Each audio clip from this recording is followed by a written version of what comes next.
এখানে একটা প্লেট লাগিয়েছি যেখানে ২৬ দিন অনশন করে মৃত্যুর মুখে মমতা বন্দ্যোপাধ্যায় ঢলে পড়েছিলেন। যদি আর কয়েক ঘন্টা দেরি হতো তাহলে মমতা বন্দ্যোপাধ্যায় আমাদের মধ্যে থাকতেন না। ওইখানে হাজরা মোড়ে একটা প্লেট লাগিয়েছি যেখানে আমার সিপিএম এর গুন্ডা মমতা বন্দ্যোপাধ্যায়কে মেরে তার যে খুলি ফাটিয়ে দিয়েছিল, আর 1 সেন্টিমিটার যদি হতো ব্রেন টাচ করে যেত, মমতা বন্দ্যোপাধ্যায় আমাদের মধ্যে থাকতেন না। গার্ডেন রিচে গুলি চালিয়ে দিয়েছিল মমতা বন্দ্যোপাধ্যায়ের ওপরে, একজন হঠাৎ করে হাত বাড়িয়ে দিতে গুলিটা তার হাতে লেগেছে, নাহলে মমতা বন্দ্যোপাধ্যায়ের মাথায় লাগতো।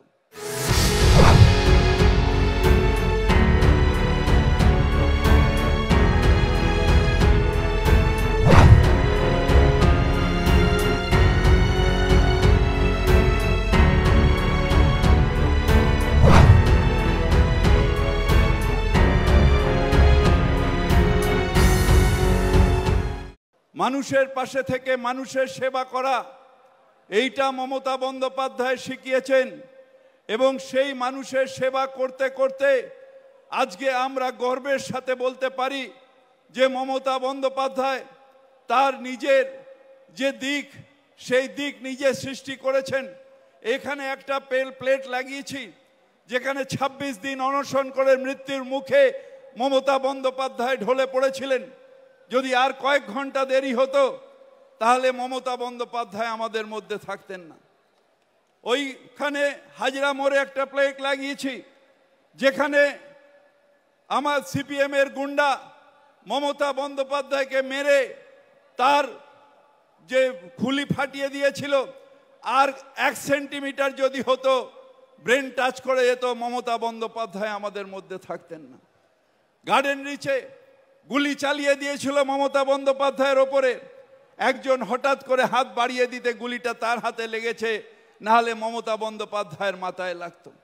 শুধু এই কটাই শেষ নয়, সেখানে নন্দীগ্রামে গুলি চালিয়ে মমতা বন্দ্যোপাধ্যায়কে মারার ষড়যন্ত্র করেছে বাংলার বিভিন্ন জায়গায়। তাকে এলিমিনেট করে দেওয়ার ষড়যন্ত্র বারবার সিপিএম করে এসছে, কিন্তু বাংলার মানুষের আশীর্বাদ এবং ভগবানের যে করুণা, সেই করুণায় মমতা বন্দ্যোপাধ্যায় আজকে বাংলার ত্রাতা হয়ে আমাদের মাঝখানে এসেছেন।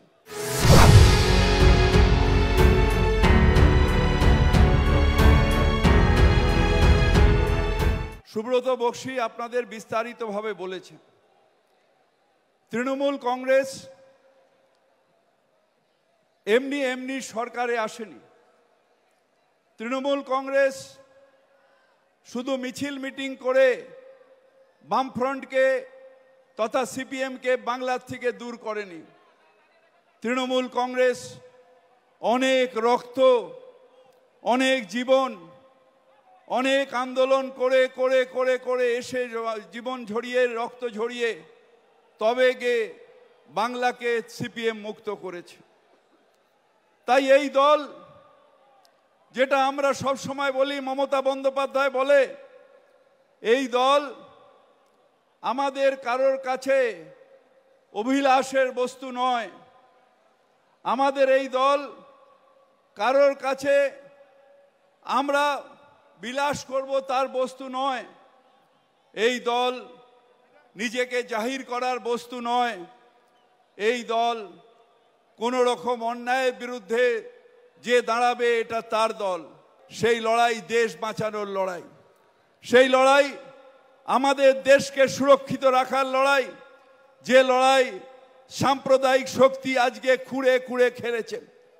এখানে বাংলায় আমরা কোনোদিন ভাবতে পারি ইউপির মতন যে যখন কেউ হকার বা দোকানদার তার নিজের নাম লিখে রাখতে হবে যে কোন সম্প্রদায়ের মানুষ কোন সম্প্রদায়ের দোকান থেকে কিনবে, সেইটা আজকে সুনিশ্চিত করতে হবে।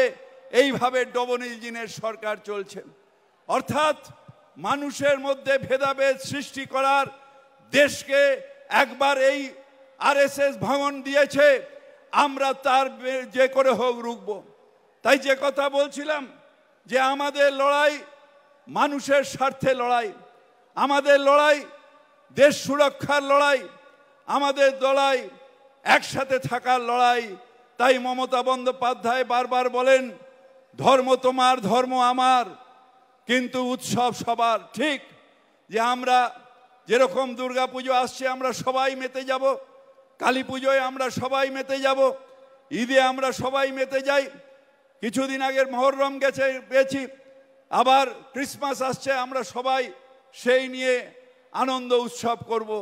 কিন্তু তার মাঝখানে তৃণমূল কংগ্রেসের একটা বড় দায়িত্ব, সেই দায়িত্ব হচ্ছে দেশ রক্ষার দায়িত্ব।